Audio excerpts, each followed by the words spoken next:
frío. Muy frío. Frío significa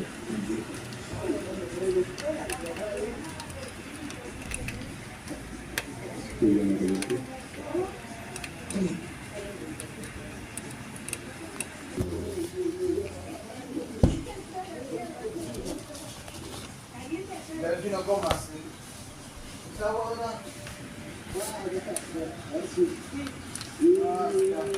bien.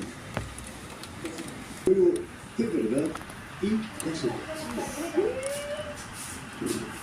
Es verdad que si fueses invisible y poner ahora en la caja tendrías una persona en particular para la que podés escuchar a quién. Igual sí que la del... Me divertiría escuchar a eso. Ahora ya la